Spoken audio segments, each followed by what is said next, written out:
Mukama waffe yeebazibwa nnyo abooluganda. Tubalamusizzaako era nate bulijjo nga bwe tukikola nti Mukama bakuumye ati abaana abalina emirimu mugyebale. Tusabira mwenna abalwadde muwone, abayita mu mbeera enzibu esoomooza babanjibwa. Mulina embeera abamu babakyawa ne mumenyeko emitima, abamu babanjibwa, abalala mulina mwe bennyini mwe babanja. So Mukama basasulira amabanja, nammwe abaziina nga muzigaanidde musasula abantu abo baleme bakolimira. So tugenda kutambula ng'era bulijjo. Ekibinya okwesibako ekintu ng'okimanyi si kikyo ate nga wali okisaba wakakasa ng'okola endagaano nti ojja kizza, akyagala ekiseera ne kituuka okikusaba ate n'okigaanira n'okifuula kikyo. Tweggyemu ebintu ebitusiba mu busibe nga twesumulula ffeffekka tuleme kwereetera kulemwa kusumululwa olw'obuntu obutene. Mr. Solusoni tugenda kusoma leero naye nga tetunaba kugenda ku musomo gwa leero. Nga bulijjo era osooka n'obuuzaako ku bantu ba Mukama ate n'oluvannyuma ne tweyongerayo. Tubasanyukidde mwenna abatulindirira era naffe tubaagala. In fact nga mmwe mwatwagala. Olaba twagala batutwagala nate ate mmwe abatwagala. Mr. Solusoni tusaba buuzaako ku bantu nkusabye. Niyanza nnyo moderator. Sanyuse nnyo okubanga neera omukisa okubanga tuwanga tukwasagana okubanga tuyiga. Kakati amannya Mr. Solution terajja kukyuka. Geego Mr. Solution love at the climax.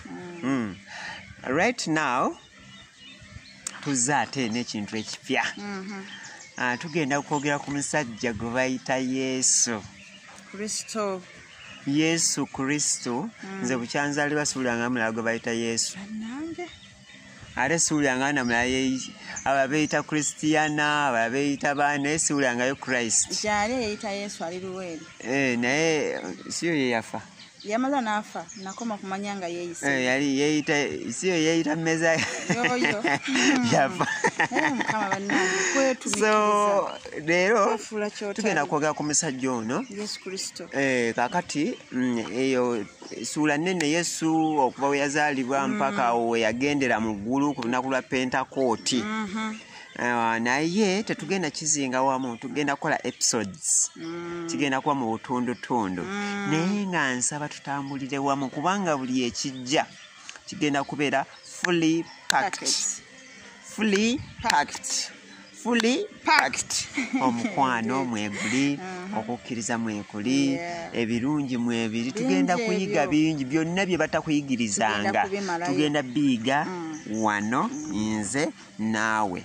Ngonjigiriza nga nkuyigiriza. Tutandike? Tutandika ate tulinda ki? Batulindizidde obwedda. Kakati Yesu bwe twogerako, Yesu yayogerwako.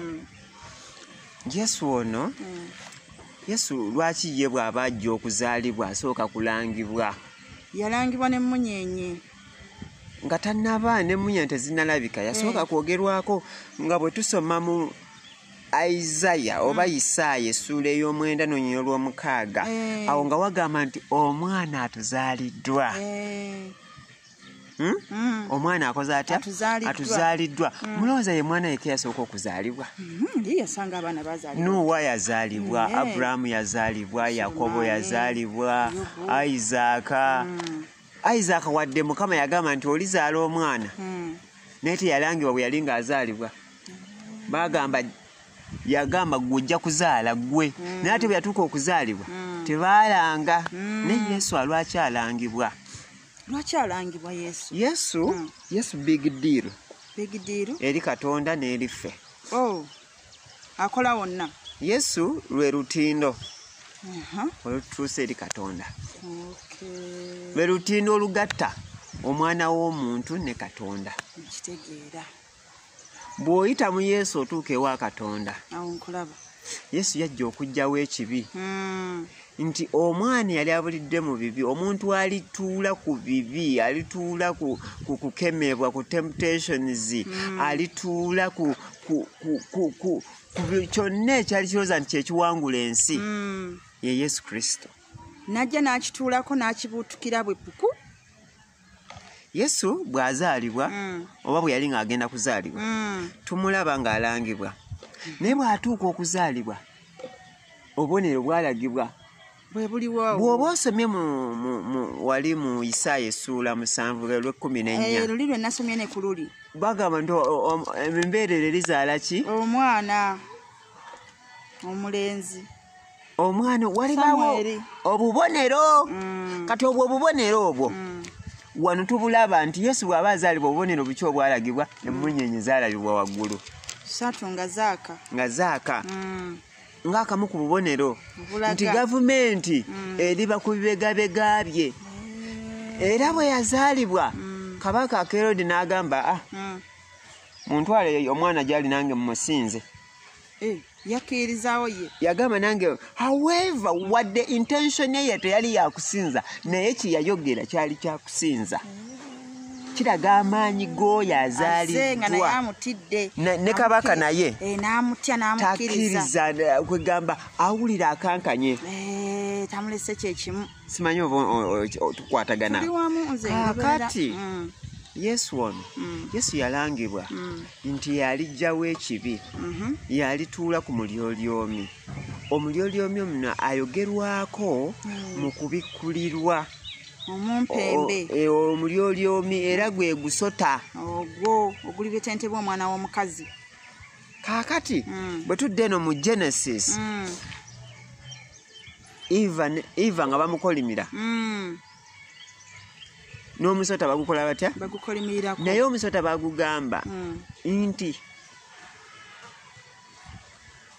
omukazi ajja kuzaala mu bulumi era ebyetaago binaava eri omwami ekyo si ensonga enkulu ensonga enkulu ye wano omusota bagugamba gwogenda kwekululanga and olyenga n'ettaka her son a son of her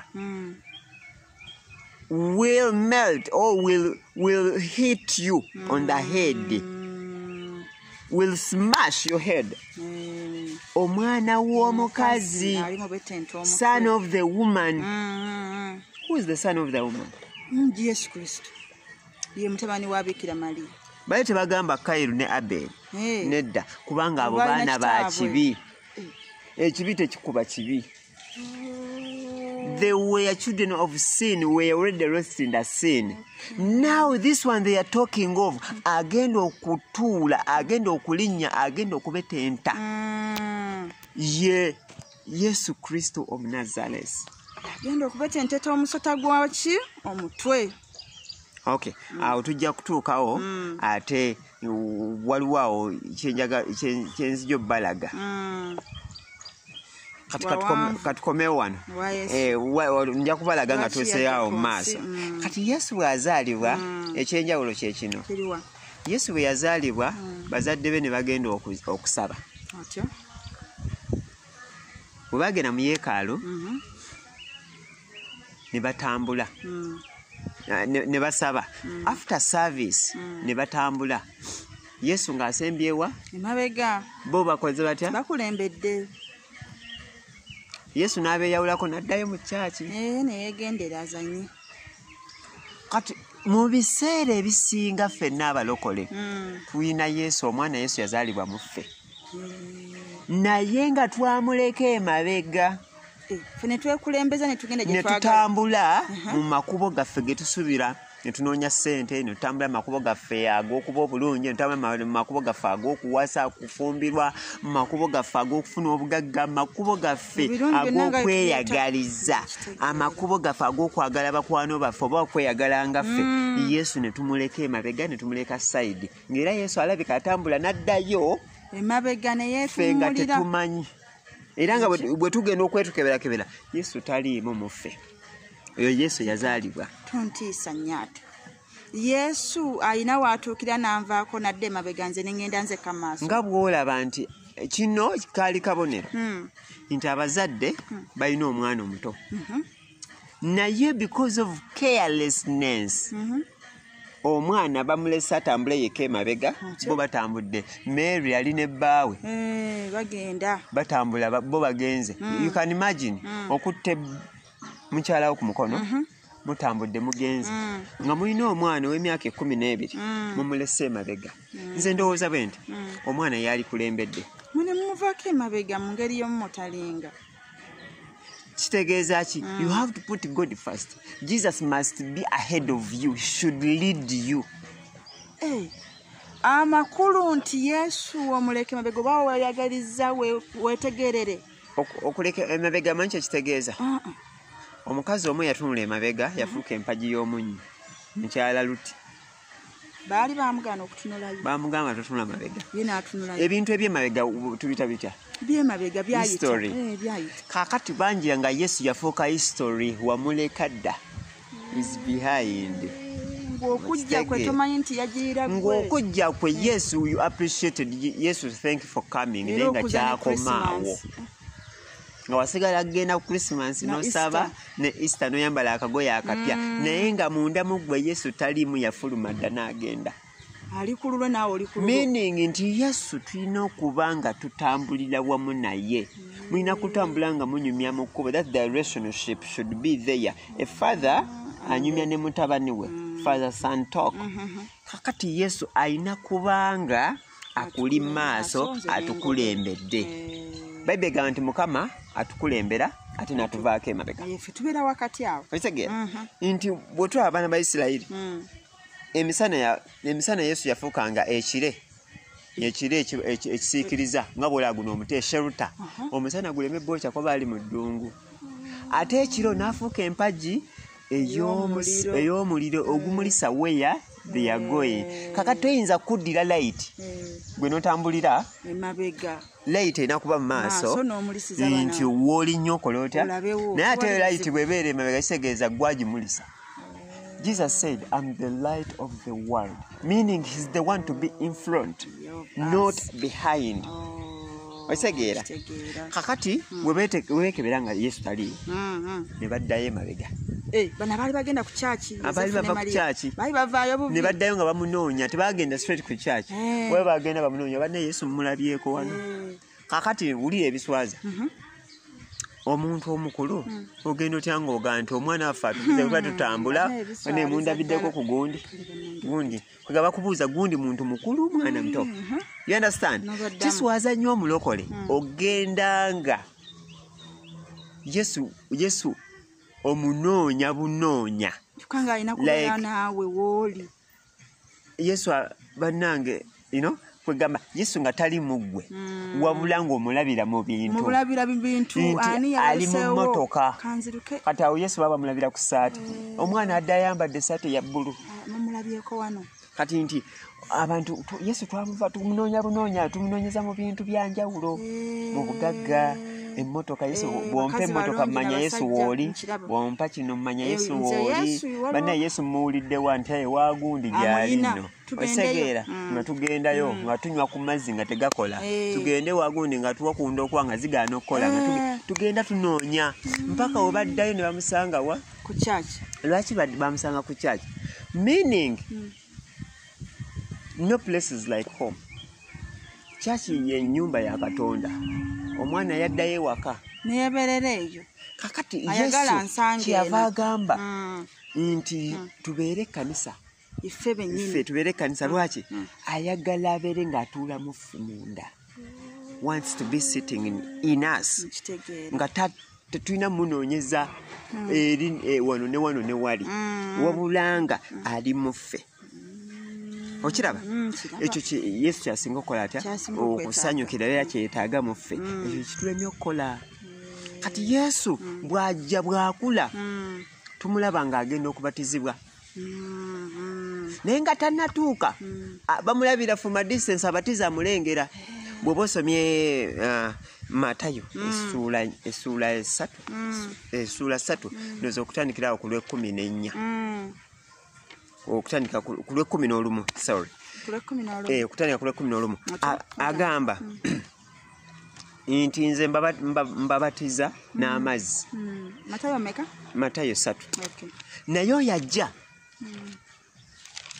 oyo sikiŋŋwanidde nakumusumulula buuzi bwa ngatto oyo ajja agenda babatiza ne omuliro ogw'omwoyo omutukuvu ng'agamba nti Yesu yagenda kikola ekyo oyo ajja meaning that Jesus is much more greater than John oba tukwatagana ndoza ekoma ku lwa 17 erabikeera ekoma ku lwa 17 eyesuula kakati nga ayogera wano ku Yesu ng'ajja okubatizibwa kakati ekisinga okunsanyusamu nti asooka n'amwanjula nti ono ajja awo Yesu 13 agamba nti awo Yesu n'ava e Galiraaya n'atuuka ku Yerudaani eri Yokaana omubatiza naye Yokaana yali ayagala okumugaana sooka osomere 11 nze omubatiza n'amazzi olw'ekwenenya nze mubatiza n'amazzi olw'ekwenenya naye oyo ajja ennyuma wange yasinga amaanyi sisaanira na kukwata ngatto ze oyo alibabatiza n'omwoyo omutukuvu n'omuliro wekomera ndoza mukitegeera kyenjogerako kati bye twogerako kati byaliyo nakati weebiri kakati ono ajja yagenda okutubatiza n'omwoyo omutukuvu n'omuliro ekyo kitegeeza ki tunuulira nnyo Yesu bwe yali ng'agenda ku lunaku lwa Pentecost he said I'm going to like if I go I will leave you, I will send you a helper, I will send the Holy Spirit who will guide you anaabalungamya nti ono omwoyo omutukuvu yajja nga bali mu kusaba otegeera ababatiza n'omwoyo omwoyo w'ennimi omuliro ne gulabika ku mitwe gyabwe nga gwaka ono kye yali alanga ekyo ndooza kye mu bikolwa by'abatume essuula ndooza yoba yakusatu somewhere there nti bwe baali mu kusaba mu kisenge ky'owaggulu omwoyo wa Mukama n'akola atya n'abakkako kakati bw'amala obbakkako ne balabikako ennimi ezaki ez'omuliro ono kye yali alanga John nti oyo ajja agenda babatiza n'omuliro n'omwoyo omutukuvu kati Yesu bw'amala okubatizibwa kati bw'oba osomye wano olw'ekumi lugamba nti naye Yesu n'addamu n'amugamba nti kkiriza kaakano kubanga kitugwanira bwe tutyo okutuukiriza obutuukirivu bwonna Yesu ono yali agaana okubatiza Yesu naye n'amugamba nedda mbatiza wadde ndi mwana wa Katonda wadde ndi ki naye kitugwanira okutuukiriza obutuukirivu butya bwa Katonda Yesu yajja to perfect the law of Moses to perfect what like Adam failed byonna Adamu byamulema okukola byonna Moses byataatereeza Yesu bye yajja otereeza to make it right actually yajja to practice amateeka gano ekumi ago otegeera kibanga bwe bakuwa recipe okufumba bagamba bw'otabula akacumbaali osala ofuna ennyaanya ofuna akatungulu n'ofuna oba kakaloti oba n'ofuna aka green pepper plus byonna kakati ebyo nga babiwandiise Musa akoze atya ne Adamu yakola atya yabifuna naye nga tebaasobola bikola kati Yesu ye bw'ajja ajja okulaga bwe bakitabula ye yajja n'asalaasala ennyaanya n'akulaga nti ennyaanya weziba zakulya nga mbisi ate tozisala nga zakusiika ozisala bwoti n'agamba akatungulu ateko tosala binene weebiti sala bwe kati kubanga kakulya kabisi otegeera kakati Yesu ateeka ebintu into practical kyekyamuleta kyova olaba Bayibuli nti yajja kusalira nsi musango ndowooza lunyiri lwa 17 wabula ensi erokokere ku ye bano nabo baali balokoze osanga naye tebaasobola kulokola lwaki ono ye yajja atuukirize bali baasalanga omusango Moses yasalanga omusango bwe bwe muti kino kye kigenda okubaawo. Gundi bw'okola bw'oti kino kye kigenda okutuukako. That's why Katonda ow'edda yaliwunga munyiivu nnyo. Yali mukambwe. Why? Because that's how people presented him. Nti abantu bwe batuba bwe bamulaganga eri abantu Katonda mukambwe, Katonda anyiize, Katonda obusungu bwa Mukama buli ku mmwe. Ekitegeera waliwo gwe weta is it Amos? Ebayibuli emuyita prophet of doom. Nti Katonda munabbi w'ebibonyoobonyo. Nti Mukama agambye agenda baleetera amayute, Mukama agambye agenda kubaleetera enzige, Mukama agambye agenda bakola bw'atyo. Ekitegeera ye ng'ayogera alaga an angry God. Then God is sending his love to us to be demonstrated, to show you nti bwe njogera ku mukwano kino kye ntegeeza. Omukwano guve mu bigambo gudde mu bikolwa. Kubanga kati wano ogambye nti 17 kali mu Matayo 4:17 njagadde. Gambye nti Yesu n'asookera awo okubuulira n'okugamba nti mwenenye kubanga obwakabaka bw'omu ggulu bunaatera okutuuka. Kaakati ekyo kye yayogera omanyi lwaki yakyogera bw'atyo? Awo Yesu aba agenda kubatizibwa. Kaakati bw'ajja bw'abatizibwa olwajjuza amateeka nti anakkiriza anaabatizibwa. That's why okubatiza gye kuveeyo. Okitegeera nti ffe bw'okkiriza Yesu olina okubatizibwa. Ke kamu ku bubonero akalaga nti okkiriza. Yes, olina okubatizibwa. Kaakati obwakabaka bwa Katonda bukoze butya? Buzze. Obwakabaka bwa Katonda bwe bujja ani abule? So Jesus now is starting his ministry. Obwakabaka bwa Katonda bukoze butya? Olowooza wedda ababuuliranga ba Eliya, ba Elisha, ba Moses, Samuel, bo bayogeranga ku bwakabaka bwani? Era bwa Katonda. Bwali olwo tebunajja. Bwaliwo kuva dda. Kaakati wano bwagamba bwakabaka bwa Katonda buzze into practical. Buzze okubanga bupracticingwa nti abantu bayogeranga ndi mwana wa Katonda nga bwolaba nti edda walinga ba priest ye faazi. Kati faazi ono nti ayambala bulungi eggandula lye nga bwolaba priest Eli, nga bwolaba abaawayo Yesu nti akomererwe, naye nga bo bayina we bakoma okutegeera kwabwe. Kwayinanga we kukoma. Era okumanya nti bo tebayagalanga Katonda baanoonyanga bya bugagga. Yesu bwe yagamba nti mwana wa Katonda ekyo kyamussa. Banyiga nnyo bo nga balowooza ono ye mwana wa Katonda yagenda okusika. Kakati ffe tugenda kuviiramu awo. So nga Yesu yali tanoonya ani asinga, tanoonya bukulu, tanoonya kusinga. Asikyanoonya. Kyova olaba era abayigirizwa bwe bo bwe baatuulangaawo ne bagamba kati muffe ffenna ani mukulu, ani asinga, who is greater? Beebuuza bo abayigirizwa be yali ayigiriza nga bo beebuuza ani asinga, ani asinga mu bba, ani anaakulira banne. Yesu n'abagamba nga bwe mulaba nti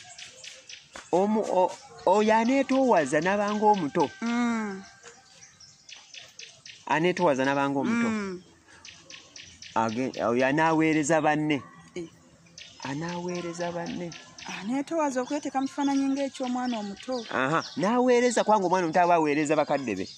So if you are going to be greater, if you are going to be a leader, olina okwetoowaza n'ofuuka omwana omuto. Okwetoowaza manyi kyekitegeeza? Kuba mukakamu olina empisa oli muwulize. Kaakati kiva mu kigambo obuto. Okubeera omuto nti omwana omuto mugamba genda mu nju n'agenda, genda ku ssomero genda eri, jangu otuule wano n'akola ekyo. Yesu kyagamba nti olina okubeera omuwulize era omugonvu aweereza abalala. Era ekyo bwe yakyogera n'amala n'abanaaza ebigere. Yesu n'abanaaza ebigere abayigirizwa be. Lwaki? agezaako okubalaga bwe kirina okubeera nti nze mbanaaza ebigere nate nga ndi kabaka ndi mukulu wammwe mulina okunaaza engatto zange mulina okunfumbira emmere ebyo byonna n'agamba nkambanaaza ebigere era Peter n'agamba tekimwanidde gwe togisaanye kunaaza bigere nze nyina okola ntya n'agamba bwe sikunaaza bigere kitegeeza toli omu ku ffe oba toli omu ku tuba mwetowaze ekitegeera oba olaze amalala so alina okwetowaza era bwe yabagamba ekyo bonna ne bakkakkana okitegeera kaakati Yesu wano obwakaka obujja eddoboozi liwulirwa bwe bosomye era awo mukubatiza ne botasomaayo buli omu akakamanyi nti eddoboozi lya Mukama ne liwulirwa lyajja mu kifaananyi omwoyo wa Mukama n'amukkako ekifaananyi ekyaki ekyejjuba eddoboozi ne liwulirwa nga ligamba nti ono ye mwana wange gwe nsanyuka, this is my son whom I'm pleased with. Wakiwulira kakati is being adorned afukibwako amafuta ag'obuweereza mukitegeera awo obuweereza bwebukola butya butandikira era bw'ava omwoyo ng'amaze okukola atya okumugamba okumukkako kati omwoyo ate yamutwala mu ddungu. Yesu yagenda mu ddungu n'akungulayo ennaku ze 40 40 ekiro n'emisana lunaku kati kwegamba ennaku 40 nga bw'obala nti omwezi n'amala omwezi gumu n'ennaku 10 ng'ali mu ddungu yali agenze kukolayo nga talya tanywa ennaku 40 Yesu nga talya tanywa wabula ng'asaba n'asigaza obulamu. Kaakati lwaki asaba nga ate mwana wa Katonda yali badde alagira bulagizi. Kaakati ekimutwala mu ddungu kweteekateeka ateeka kubanga kati wano yazaalibwa mu mubiri kati bw'aba yazaaliddwa mu mubiri ekiwangula omubiri mwoyo afuga omubiri kati ateekateeka omwoyo we anafuye omubiri asobole okutandika ministry. Actually ali mu kuzza enkolagana wakati wa Katonda n'omuntu kyobula ye yeeyitanga mwana wa muntu kubanga mu kifaananyi mwe yagira mu kya mwana wa muntu mu nsi nga ffe bwe tukola ki nga bwe tujjamu kitwawula nti mwoyo mutukuvu ekyo yennyini Maria afuna olubuto kati omwoyo amutwala mu ddungu bw'amutuusa mu ddungu kyekituukawo atandika okusaba n'okusiiba. Bw'ali ng'asaba enjala ng'emuluma nnyo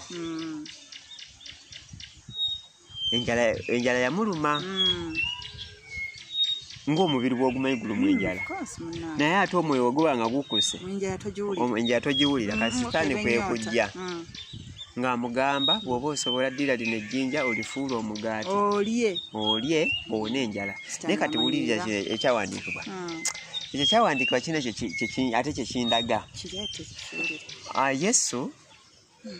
Yesu bamugamba akola omugaati yagukola yagamba omuntu aba mulamu mmere yokka neno olw'ekigambo kya Katonda meaning sitaani wayo kyatamanya kyali kiki ekyo. Jesus himself is the bread of life. Simanyi wali okisomyeko Yesu ng'agamba I'm the bread of life. Ndoza mu kitabo kya John is it John 15:35 something there I'm the bread let me see I'm the bread of life. Yesu ekyakyogera sitaani ayerabidde onagamba onalowooza nti ono okuba omulamu yeetaaga omugaati naye Yesu addamu n'amugamba Yesu amugamba I'm the bread of life kandabe I'm the bread of life the bread of life okay kandabe my Bible doesn't show me that. Yesu bw'agamba I'm the bread of life kikino kyali sitaani yamugamba kola omugaati nga takimanyi ate Yesu ye mugaati nti even from the beginning Jesus is the bread that the Israelites ate. Abayisirayiri balyanga ye it is the man Yengano. Emmere gye baalya yagwanga okuva mu ggulu bagironda nti bagendanga buli lunaku okola batya okulonda emmere nti emmere gye balondanga Yesu ate batya kaakati Yesu agamba bw'ati agamba I'm the bread of life nze mugaati ogw'obulamu kye yali ategeeza mu kino nti abamulyako tebalirumwa nate njala kaakati gwe bw'oba tokitegedde nankitegedde nti Yesu nze kasita mukkiriza n'abeera mu nze sisobola kuyiira njala na nnyonta sitaani kyeyeerabira kye kino nti gwagamba nti funa omugaati oli ate ye mugaati nti Yesu ye yaliko from the beginning here ajja into existence but he was already there. Read John chapter 1 verse 1 it says from the beginning was the word. Okuva ku ntandikwa kigambo nga waali kigambo ng'ali ne Katonda kigambo n'aba ne Katonda kigambo n'aba Katonda era kigambo waataali tewali kyatondebwa nti Yesu kye kigambo Katonda kye yakozesa okutonda ensi kakati wano ku maanu bwebula emmere bwebula Yesu Katonda abasuulira ekigambo kye. Jesus is the way, the truth, and life. Ekyo ndozo kimanyi. Nti buli bano bayagala emmere babe balamu kubanga baali bafa. Kwe kubasuulira Yesu, that's the man they were eating. Kakati from there, Jesus said, I'm the bread of life. Okiraba nze mugaati gwaki ogwobe ntabandyako tebalirumwa nate bwe yamala n'atugamba mu is it Matthew 6:9-13 awagamba nti bwemubanga musaba mugambe kitaffe ali mugwenya otukuzibwe bwakabaka gye byabikola mu nsinga ekola mu kati buli akanyini akaddako tuwe emmere yaffe give us our daily bread. This daily bread ngaba bali bwe bakola baali mu ddungu that daily bread they were eating. Now give us our daily bread. This daily bread is Jesus Christ. Jesus Christ is salvation. Give us our daily salvation. Yesu tagamba kulya mugaati kubanga naye yali omugaati yagugaana. Yet doesn't emphasize eating. Kati yayagala buli lunaku tusaba obulokozi, buli lunaku tusaba deliverance, buli lunaku tusaba okukyusibwa. Ekyo kyayagala kitubeeremu. Nti bwe tunaakyukanga buli lunaku tujja kubeera focused. Okitegera nti ye akimanya abali emmere bava ku mulamwa emmere nafuya ekubuza amaanyi agasaba mugaati teyali mazeeko mission yali ebasenga bwebasi nkati naye yamanya nti abantu bano bwe munaasaba emmere give us our daily bread omugaati gwa buli lunaku nti buli lunaku bw'oba weenenyeze gwe ne leero weenenye bw'oba walokose gwe ne leero lokoka buli lunaku baako kyokyuka mu ggwe Yesu abe angakolamu omulimu yenno kentegeddemu awo kubanga nze olaba seetegeera nzekka nze nabanja abanfaanana abategeera nga nze kati nze kenfunyemu mu kusooka nti okwerekereza ebintu ebimu okugeza ng'emmere biyinza okukwongerako amaanyi okukwongerako okulwana n'owangula nti Yesu yeerekereza emmere n'agenda mu ddungu asiibe ennaku ezo tufune amaanyi nga bwe tuyita erinnya lyeko ekyo kye yakola likola kye tuliragira oba ntegedde bubi kakati Yesu yasiiba by the way let me make this clear abantu abamagana beerakira n'okusiiba okusiiba tekiyamba Katonda kiyamba bw'otasiiba Katonda takusalira musango tagamba nga musiibe naye okusiiba kiyamba gwe okukolagana ne Katonda oteekawo enkolagana wakati wammwe kibanga bw'ogamba gw'oli mugagga gwe oli mugagga nze bwenkuwa tukolagana ng'ompadde ki singa mbaako kyenkwa tugeze gw'oli mugagga olina ente 10 nze nenzirira ente zange 2 n'enkuwaako emu mba ntaddewo enkolagana wakati wange n'ewuwo naye singa mba sikuwadde ente era tonyiiga tewali kibaawo naye sensi nti nze neetaaga eyo enkolagana nga nze nyimbaako kyenkuwa okiraba kati nze bwensiiba nyina kyenfuna okusiiba kwange kunsembeza kumpi ne Katonda. Okusiiba kukuleeta eri Katonda bwe kuti ne mubeera bwe tuti. kukuwa amaanyi nti bw'osiiba ofuna amaanyi agasaba, ofuna amaanyi omwoyo ayogera naawe. Nkutulwako ne bino biba bintya bw'okkuta bw'olya emmere n'okkuta tofuna amaanyi gasaba. Ndowooza abasabi munjulira bw'oba osaba abasinga omuntu atasiibasiiba munafuna okusaba tasobola nti asabayo eddakiika ze 5 ye ng'ayagala kulya kunywa amazzi nga bw'olaba. Yesu atuwa example 2 nze nyina kye mulabamu nti Yesu yasiiba abayigirizwa tebakola ki? Tebasiiba. Bwe bagenda okusaba ku lusozi beebaka bwebasi n'ababuuza naye aba temusobodde wadde okusabayo essaawa emu okutunula nange. Okiraba? Lwaki? Bo baalyanga akamere kaabwe ne bekkutira. Kati bwe tutuuka okusaba omubiri buli we gukkuta gunafuya omwoyo. Lwaki? Nti bye tulya Sitaani alina engeri gy'abitwistinga. Sitaani atambula nnyo mu mmere. For example, kampe ekyokulabya abawala when you are dating ne batakutwala out ekitegeera era obwo tusisinkane tusinkane restaurant bakugamba ku Cafe Javas bakugamba ezo hoteli ezimanyiddwa. Lwaki? Waliyo okulya n'okunywa. Ekitegeera kati okulya okwo kusudde bangi mu buzibu. Abaganda baga nti okulya kwasuula emmese mu kita. Noonya ebyokulya nanti olw'okulya gwa ne mubita enswera bagiziikira ku mufu. Yagala kulya mmere vaayo teyagala ne bagigoba tevaawo ne bagiziika. So kati emmere kintu kibi nnyo. Tulye naye nga tulya ekigero so that nti omwoyo afuge. Yesu teyalyanga nnyo omwoyo asobole okukola atya? Okusigaza amaanyi. Era bwe tulaba nti bw'atuuka mu ddungu ne bamukema emirundi emeka? Emirundi nga3. Bamugamba nti bwakamala okayitako ako kubanga alina ekyawandiikibwa. He had the word because he's the word. Ye yennyini kigambo. Yalina ekigambo ekyokugamba ani? Kakati ffe tetulina kigambo. Lumu embeera ejja Sitaani n'akukonkonako.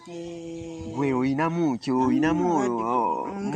buugi magezi oyinamu ekigambo omuntu mutima gwo mulimu ki? Otegeera kati lwasanga nga temuli you move with the situation embeera ekutwala.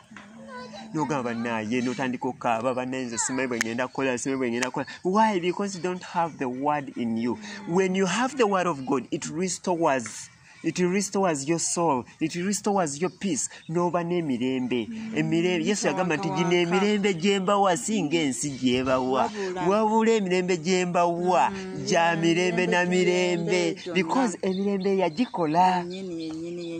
Omuntu bw'aba agabirira ekintu nga kikye bannanga akikuwa n'emirembe. Naye omuntu bw'aba akugamba gundi yalese wano obutunda bwe kankutole kuba n'ayomba naye kankuweeko y'amanyi n'amunnyonnyola. I think that naawe akitwala oyinza ogamba bankireke. Naye omuntu bw'agamba naye naguze wano egundi yange juisi wange ne kankuweeko okanywa n'emirembe. Bannange akwata n'olukumi nywamu soda. Bannaye nguze soda wange naye nywa akacupa kanywe. Ekyo okiwulira okitwala. Kati gye emirembe Yesu gy'atuwa nti emirembe gye mbawa si ng'ensi gy'ebawa.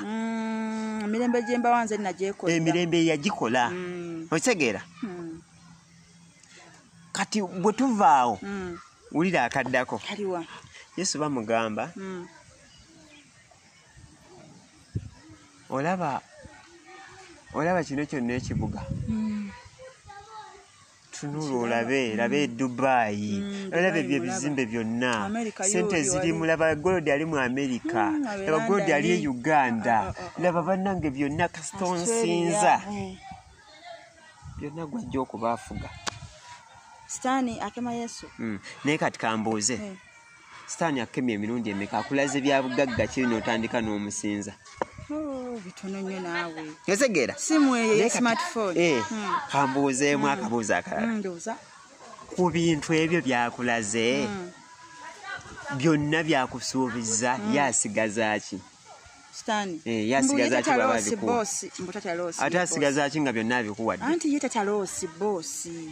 kambuzeeyo ekirala okusinza okwo kwayagala kulimu ky'okusinga ebyo byonna byakuwa okitegeera kunzikiriza ndooza kaakati bayibuli kyeva egamba kiri kugasa ki okulya ensi yonna n'ofiirwa omwoyo gwo ekyo yesu kyeyali anoonyereza n'agamba kiringasa kyofuna bino byonna nfiirwa omwoyo gwange nyiize katonda n'agamba nedda kyagambibwa sinzanga katonda omwera okola otya omwagaliranga ddala lwaki kubanga ebyo byonna bibye egwe ebyo byondaga sitaani addira ebintu byo byennyini obwo busika bwo oli mwana wa katonda naye katonda ayina ki soma Zabbuli 24 egamba ensi n'okujjula kwayo byonna ebigirimu wewaabo feeza ne zaabu n'abo bonna abagituulamu Zabbuli egambye 24 nti ensi ya Mukama n'okujjula kwayo ensi zonna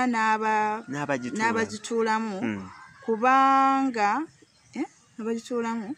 kubanga yagisimba ku nnyanja yaginyweza ku mazzi amangi ani alinnya ku lusozi lwa Mukama ani alinnya ku lusozi lwa Mukama ensi n'okujjula kwayo byani bya Katonda sitaani addira ebibyo n'akolerako ebyensonyi nti ekibuga kya Yesu yakiteekawo golodi ye yamuteekawo naye agamba buli yasani yagamba kubanga ebyo byonna okimanyi byampeebwa sitaani mbu agamba anti bamuwa obuyinza mbu ku nsi afuge kitegeera naye kakati ate wulira bwagamba ye yamuwa Yesu ye yawa sitaani obuyinza okitegeera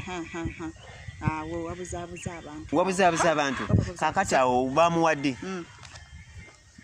olukiiko ne lutuula mu ggulu ne sitaani n'ajja n'atuula Mukama n'amubuuza sitaani ovaawa n'amugamba nti mbadde ntambula rotating kitegeeza yeetooloola mwaba yeetoola waliwo abantu basinkana yali akusinkanyeko mu kwetooloola kwe kitegeera mirundi emeka gyakuwangudde naye wulira Mukama alina baamanyiyo mu nsi eyo gye yeetooloolera ono nti ondabiddeko ku muddu wange solution kulaba Ayubu otegeera ondabiddeko ku Ayubu kubanga oyo mumanyi mukkiriza omuwombeefu era eyeekuma amateeka gange naye wulya sani bwagamba gwolowooza tomwetoolozza ebyobugagga okumutangira otegeera sitaani akulaba buli kyoyina akola ki amanyi nawa gy'okijja gwe kyoyina sitaani amanyi wakijjawa sitaani amanyi nakijja wa Mukama kati buli omu weekebere by'oyina sitaani akimanyi wabijjawa kaakazi sitaani amanyi Mukama n'agamba nedda oyo mumanyi oyo muddu wange Ayubu mwesiga kyaba agamba nti byonna kwata ku biki byonna byakola ki byalina naye omwoyo gwe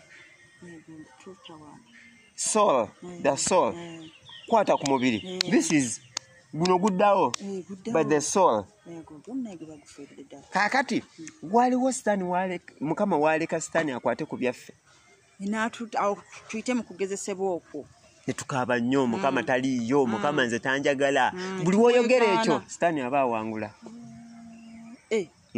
buli wogamba nze Mukama alabika yaneerabira Mukama alabika nze tanfaako nze lwaki ndi bwe sitaani olwo aba awangula oba ogulumizaamu sitaani onafuya Mukama Mukama talina maanyi gakuyamba Mukama talina kyayinza kukolera kati sitaani ye ngagamba era si gwe abaasoose bw'oyogera bwoti abangi babikola ne mukyala Ayubu yagamba lwaki weegana Katonda n'ofa Katonda kyo yatakuyambira bamabwe n'amugamba naye gwe oyogedde ng'omukazi omusirusiru mukazi oyo munnange olaba ebyobugagga byonna byali bimaze okuggwawo abaana bafudde endogoyi n'embalaasi ente zonna zigenze wali omusuubira kukola ki Ayubu yagamba Mukama tunaamwagalangako birungi byokka omusajja oyo nga yalina okukkiriza kw'amaanyi gye yali ategeeza kye kino nti love doesn't seek its own riches omukwano tegwenoonyeza byagwo omukwano mu bulungi ne mu bubi that's why nti mu church baba bagatta babagamba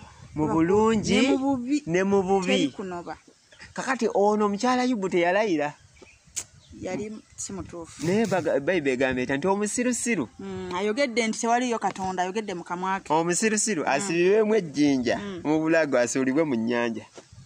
Kibonerezo ng'omuwadde bingi. Bayibuli yegamba. Sinze. Okumusuulamu nga talina jjinja tekimumala. Anti ayinza okuwuga kati wana ejjinja liba likutte.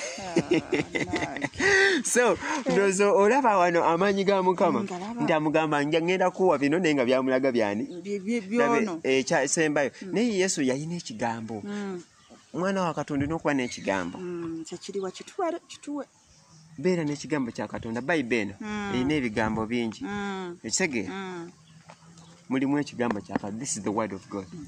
Ekkanisa ze tusabiramu zirina ekigambo kya Katonda naye ekkanisa ezisinga zirina bigambo. Tezirina kigambo. Zirina bigambo. Kakati ebigambo ebingi bivaamu olugambo. Otegeera? Gundi yanjogeddeko yakoze bw'ati. Ebigambo bivaamu olugambo. Nekina kuba kigambo. Era omuntu ayogera amazima ga gundi ono wa kigambo kye. Noloza bayogera kimu. Nedda. Kitegeeza kya mazima, oyo wa mazima tuukiriza. Akuuma endagaano ye. Ebijanjaalo bwe biwooma ennyo biganga bikutte bagamba ekijanjaalo. Ebinyeebwa ebikutte bagamba afumbye ekinyoobwa. Oyooza kiba kimu naye ate bufumbe by'amazzi gy'olole baga abaana yatufumbidde omunyoobwa.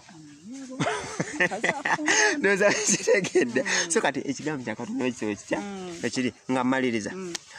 Yesu akasembayo nga bamutwala waggulu ku yeekaalu bamugamba buuka ogwe wansi.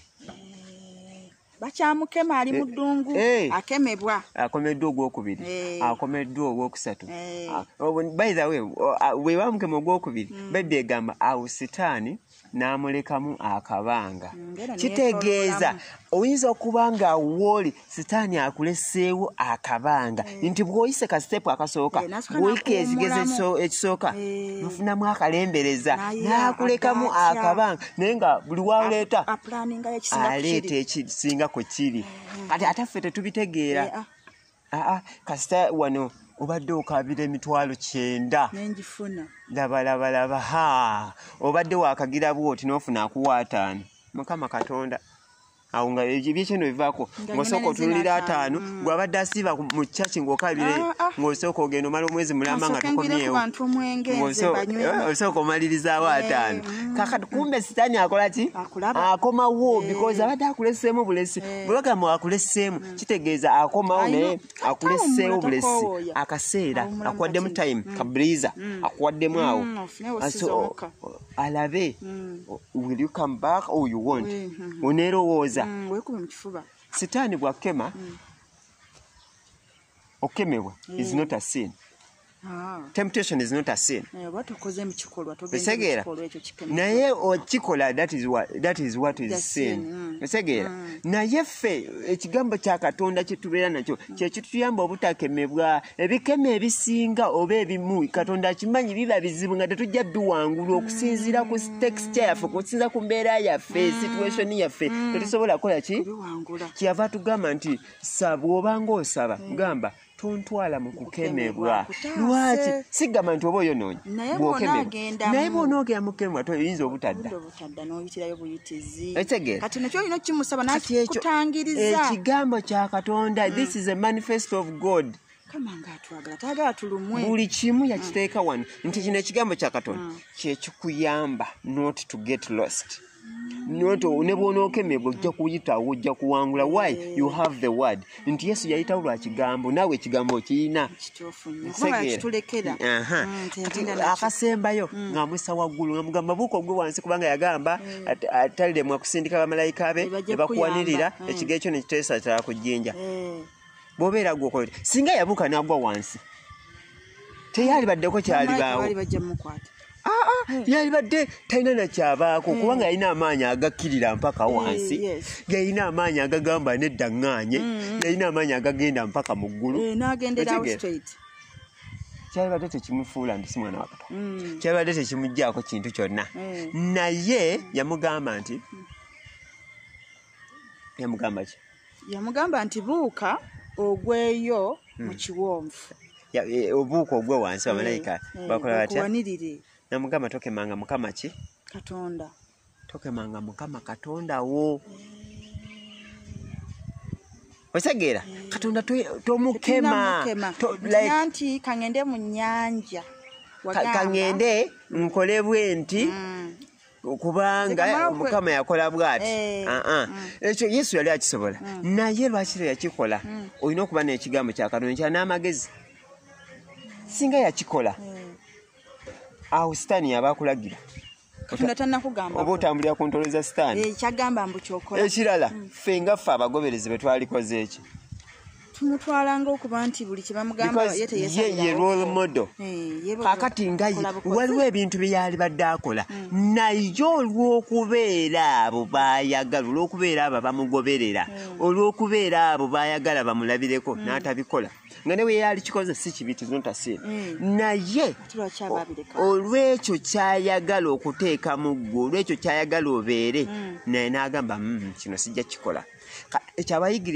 ababuuliza abasinga abakozi abaweereza ba Mukama kyekyatulemye nti gwazilongaazi toyonoonye tofaayo toyinza kubanga gwe muweereza gwe musumba gwe asha oyina emmotoka oguze poloti nga 3 mu kibuga Kampala ozimbye amayumba g'abapangisa nga mu kyasiyo 90 70 60% babulwa n'emmere gye balya nga naawe oyimira ow'obujulizi Mukama w'amaanyi Mukama akoze ne b'osumba bennyini bw'oba ovuga emmotoka bayitako tolina gw'otwala wabula owaana Yesu nga bw'akoze okuvuga emmotoka si kibi okuwa obujulizi si kibi naye ebintu ebimu tubireka olw'endiga olw'abo abatugoberera taata yali tudde nga bw'ayagala ewuwe naye agamba abaana banandaba bate banatwa kifaananyi ki okutula nga bw'ayagala si kibi ali wuwe naye abaana banandaba batya kakati abasumba ekyo kyekyabulira ddala nti oli okugamba kaneerekezi nyo olwa kyaki olw'ekkanisa olw'abo abandaba byabula byavaawo byafiira ddala nti oli akola kyayagala zo nga sisonoonye sisse muntu yanze kankole ekyenjagala ffe twajja mu kyaki kunyumirwa twajja mu kyaki twalokoka kuwona bizibu kati neweekolakola ebintuntu wabula ng'ate nze kintwala okuwonoona olwamusumba nga akikoze ekyo Yesu kyeyagaana n'agamba asijja kubuuka nsobola okubuuka naye sijja kubuuka lwaki nze tekintwala mu kwonoona naye ate ono kimutwala mu kwonoona for example kamaliriza oyinza okulaba sister abeera yekka brother ogendayo nnyo obudde kiro temuna kyemukoze naye ate bano abakulaba bo ogenda besitaza bo tojja banyonyo nti abaye tetulina kyetukozeeyo oba ngenda kukola ki oba abc oba tubadde tukuŋŋaana oba abadde tusoma bayibuli abantu abakulaba ng'ogendayo tebagenda kumanya ekyo that's why bakugamba olw'ensonga zonna zino tusisinkane wano okusinkana si kibi okusinkana sister nga bwe tusinkanye wano okusoma bayibuli ffenna si kibi naye olw'obulungi bw'abana abatulaba ebintu ebimu tubireka tubyerekereza Yesu kyekyo kye yakola nti enjiri bw'erina okubeera enjiri tolina kwerowoozaako nga olina kwerowooza n'abantu abakwetoolodde n'abantu abakulaba n'abantu abakugobera